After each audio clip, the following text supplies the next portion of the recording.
Podcasting is more than just talking. It's listening. BSing with Bob Schmidt. BS with Bob Schmidt, talking entrepreneurship, business, and marketing. My guest this week is Dr. Teruni Lamberg, a math educator and an author, and wrote a book that kind of caught my eye. It's dealing with meetings, and we've all, as business people, had meetings that suck. Let's just say it as it is.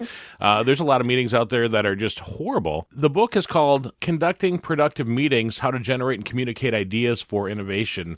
And let's just jump right into it, Teruni, just with the meeting part, because, like I said, we've all been to just horrible meetings. How is it possible to conduct a productive meeting, or is it even possible? Yes, it is, and this is one of the things that I was really interested in, is learning how do you create meetings that actually go anywhere. As you can see, all of us have been in really bad meetings where nothing gets accomplished, where you just sit there. So how do you go about doing productive meetings is figuring out what your goal is as a team, so putting that team together, and then being able to move ideas forward so that it just doesn't remain in an idea stage, but it actually moves forward into products or new ideas or things that move the agenda around. So my when I started doing research and thinking about meetings, this came about. I ran a statewide project that involved every single school district and worked with 6 universities and lots of different people that were geographically spread across, that people didn't have time. So whenever we had a meeting, it's really important that we use that time productively. So a couple of things to run a productive meeting is to figure out what your purpose is and have people come into the meeting with ideas to share. So like giving people an agenda ahead of time and saying, think about this, so that when you come into the meeting, you have something to contribute. How do you structure the meeting time matters. So starting out a problem or a question, giving everybody an opportunity to share their ideas. It doesn't matter who you are. This is where hierarchical roles is where only the people with the titles talk is not productive. You just need to create a condition to give an opportunity for everybody around the table to contribute their ideas. So the last company that I worked for, we used to do brainstorming meetings every week. And sometimes they seem to go with the flow. Sometimes they seem to work. We always had the agenda ahead of time. We knew that we're going to talk about this, that, and the other thing. How do you get somebody to start paying attention to what needs to be done and what needs to be said? I think this really goes into, actually I wrote another book called Leaders Who Lead Successfully, is picking the correct team members that really help move that project idea forward. For example, if you have having buy-in to what you're trying to accomplish is really important. Building on team members' interests. So when people want to participate, it's because it's something that is personally motivating for them, or they want there's a benefit for them. So if people are sitting in the meetings where things are not meaningful to them, then they're not going to be as engaged. So picking the right team members for what you're trying to accomplish is important. The leader needs to make sure that everybody has buy-in and they're on the same page, even before you're conducting meetings to kind of solve problems. But once you got the team together and there's 3 levels within the 3 strategies to remember. First one is to to throw out an idea there and say, here's what you're trying to figure out. But the first one is to get people to kind of brainstorm ideas, and if it stops there, then it goes nowhere because then nothing is resolved. So the second level is going to critiquing each other's ideas, so kind of creating conditions where people are going, this is not about egos or individual people's ideas positioning, going, here's the problem you're trying to solve, but let's think about, what are the pros and cons of what people are saying. Let's kind of hash it out. And sometimes writing down things on a chart paper or kind of creating some kind of visual is helpful so that people are on the same page and they can go, is this what you mean? Do I really understand what you're saying? How does that relate to the problem? And then the third level is to make sure that you record those ideas and go, are we on the same page? Are we on agreement? How does this solve the problem? And then what are our next action steps? What do we need to keep doing to move the ideas forward? So those are some really important things. Now, with these, does it work with every type of business, or does it only work with academia or with leadership positions or, marketing? Does it work with everything? This works with everything. I mean, if the idea is, this comes actually like research from creativity and things like that. So if anybody's trying to accomplish something, just kind of throwing an idea out there and then this is kind of a process for like taking all the ideas and then refining them and moving them. As you said, if all people did was share and then they're trying to position for power and I want my idea over your idea, or people are not just getting along because things, it's all about egos. It just doesn't go anywhere.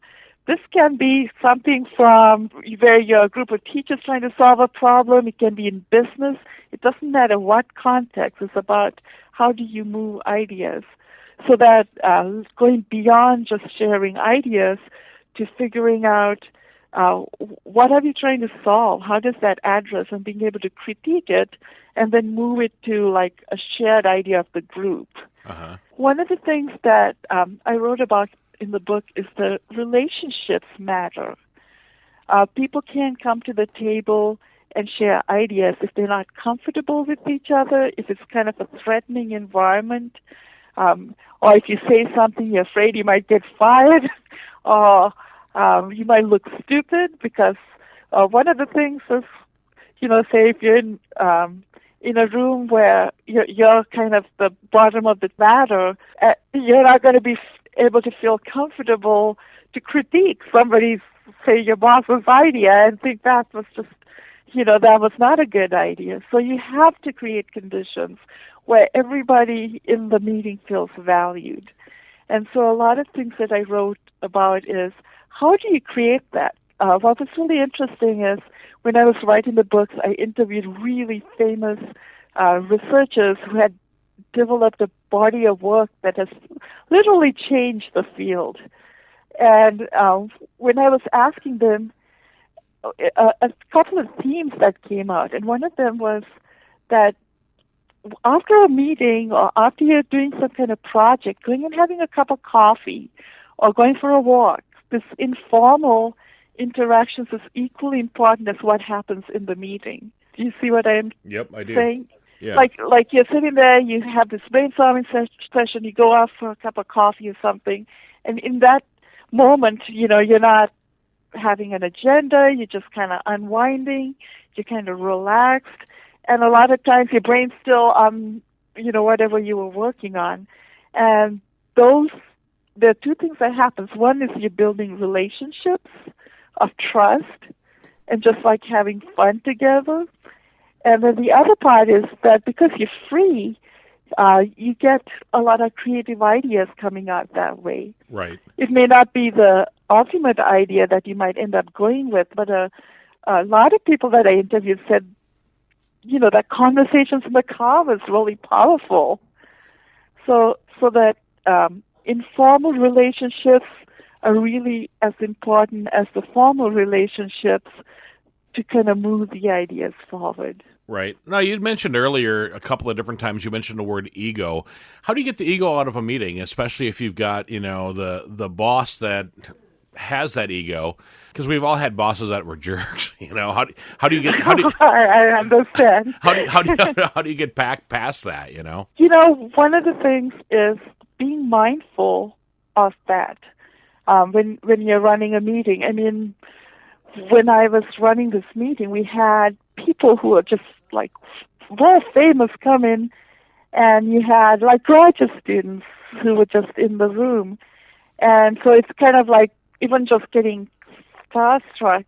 We just removed titles. Like when I made the agenda, I purposely did not put Ph.D. behind people's names.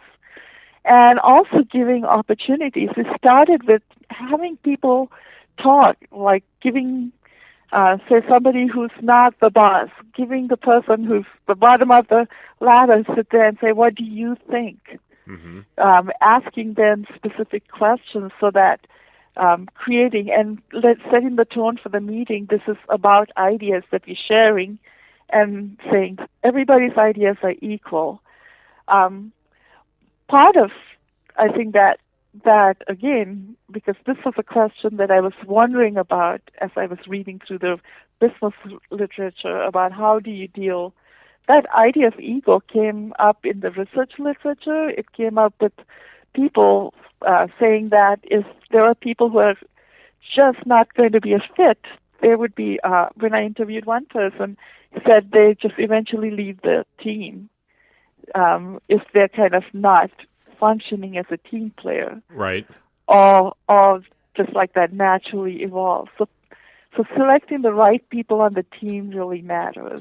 Now, let me ask this, because you had mentioned engagement also, and yes. If you've got millennials in with the group, and you've got some baby boomers in the group, and you've got some Gen Xers in the group, I'm guessing that the different ways of engaging is probably different throughout the different age groups. Absolutely. That's where, as a leader, as a project, whatever team you're leading, it doesn't matter what it is, it's really important that you get to know your team players. The more you can get to know them as a personal level, you kind of find out what interests them, why are they participating, what are they going to get out of it, really helps. It's about matching expertise and tasks. A lot of time you might have a team together, but the person leading the team has not matched expertise and task. Mm-hmm. Like, for example, in my project, in the Nevada Maths project, I had a graduate student who was just amazing with technology. So I made sure that he was in charge of all the equipment and videotaping and things like that.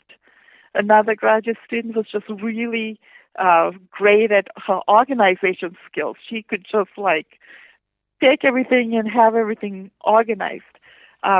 Matching that task, giving the right task to the right person motivates them. Another thing, when I interviewed some other scholars, they said, think about what they're going to get out of participating in your project and try to make sure that they can get that part. So it's not just only about the project, but you're also taking care of the people in the team. Oh, that makes sense. That becomes a really valuable part of creating trust, as well as people wanting to be part of it. So what about some businesses? All right, it's Monday, it's 10 o'clock in the morning, let's have a meeting. It's Tuesday at 1:35, let's have a meeting. It's Wednesday at when's the right time to have a meeting, and how long should that meeting go, and should there always be a purpose to the meeting? Oh my gosh, I've been in so many of such meetings. And you're sitting there looking at the phone going, oh, people are secretly doing other stuff. Oh, yeah. And they're disengaged. You're counting the tiles on the ceiling. You see how many speckles there are on the floor. There's a fly that kind of goes by, and you're kind of betting to yourself whose head that's going to land on. Your mind is going, and then they ask you a question, and you're like, damn it, I don't know. What was the question again? I was watching that fly. One of the things is if you don't start a project with, what are you trying to accomplish? What problem are you trying to solve? If you don't know that ahead of time, what are you trying to, at the end of the year or at the end of whatever, what are you trying to accomplish? If that is not clear, you can be having meetings that go nowhere. And there's something so exciting when people are getting together and they're energized because they can see results. They can see going somewhere. What was really, which I really feel good about in the Nevada Maths project is, even though we worked with over 140 teachers across the entire state of Nevada, and we had a team that were like scientists, mathematicians, we had cognitive scientists, we had district leaders. These are like busy people. And so trying to get people together in meetings is also a challenge because they're not all physically in the same location. It's like herding cats, right? It is like herding cats. So when you have a meeting, you need to value time. You need to have focus on what are you trying to accomplish, and then make sure you solve that problem, and then figure out what are you going to do next. What's your next action items? If it's just about getting together and just like going in circles, people are not going to. They're going to be resentful and not want to participate. Right. So the excitement of results, of seeing something being created, motivates people to stay engaged. So the idea is that you have goals, you refine people's ideas, you kind of co-create the goals, and then you kind of keep moving the ideas forward. And that you celebrate those successes as you are going through that. Right. Now, does this work with meetings that are set up over the internet, or just telemeetings rather than face-to-face meetings as well? Absolutely. I do a lot of that because especially when I'm collaborating with colleagues, like in Wisconsin and at Northwestern, a lot of times they're phone meetings, sometimes they're Skype meetings. Whenever we get together, it's about, okay, what are we trying to accomplish? What do we need to, at the end of this meeting, have that would move our ideas, our original goal forward? Do we need to redefine the problem? Are we solving the wrong problem? Mm-hmm. I wrote a whole chapter of how do you decide what is the right problem. Part of it is kind of looking at, okay, if you're trying to solve this problem, who are you solving it for? So looking at it from the perspective of the customer or the person you're serving, and kind of monitoring, are we on track? So I think that that's a really important part to think about. So, Teruni, what was the worst meeting you ever been to that caused you to write this book? The worst meetings I've been to are the ones you were talking about, where you're meeting once a week or once a month, and you're going nowhere just because you're checking a box. Right. You're supposed to have a meeting, so let's just gather up and then here's some handouts. And nobody shares ideas, nothing gets moved forward. It's just like a waste of time. Is this what caused you to write the book? Yes, I think that was one of the things. And also, because I was working with so many people that was spread across, and it was high stakes, that I couldn't afford to screw it up. Not like many of us come out of school, without even school, we find ourselves in positions where we have to lead others, and we are not trained on how to do that. And so to be able to not screw up this large project that I was working with, I just started studying stuff, actually in the last 15 years. If you really want to make a difference, you really need leadership skills. It doesn't matter how big organization you are, or you might be in, trying to accomplish something at a small scale. What makes somebody a good leader? What makes somebody, I think, is purpose and passion. If you don't have, think about it, would you want to go to a meeting where the leader cannot care less? When a leader is really passionate and wants to make a difference, it energizes the team. And I think a good leader is able to kind of recognize people's talents. They're able to motivate people to do things. It's more about a team effort. It's about valuing people's contributions, and then ultimately it's about making a difference. Mm-hmm. Do you think that that meetings could all make a difference if we all followed the rules of your book? Absolutely, because I think one of the things I was really interested in, my master's thesis actually was on creativity. I was really interested on where do creative ideas come from. So the biggest difference is leading for innovation and creativity is about shifting from how do we get the job done to how can we do it better. So if there's a chapter I wrote in that where it talks, if you're just like getting a job done, and I give the example of cleaning a house, if everybody does their part of cleaning a room or whatever, the house gets cleaned. But a creative leader is asking, how can we do this better? Is there a more efficient way to do it? Is there a faster way? Is there a better way? So those are some kind of shifts that he had to think about. So everybody using these ideas, no matter how complex or simple, will be able to do something better, faster, cheaper, which is more kind of putting that twist of innovation into it. What would be the 3 takeaways from reading your book? How to conduct productive meetings by finding your passion, your purpose. How to structure meetings so that you're not just spinning your wheels, that you produce, that you're productive with your time, that you kind of move your agenda forward. And the other piece is like communication, different ways to communicate and relationship building. That's really critical for conducting productive meetings, relationships of trust.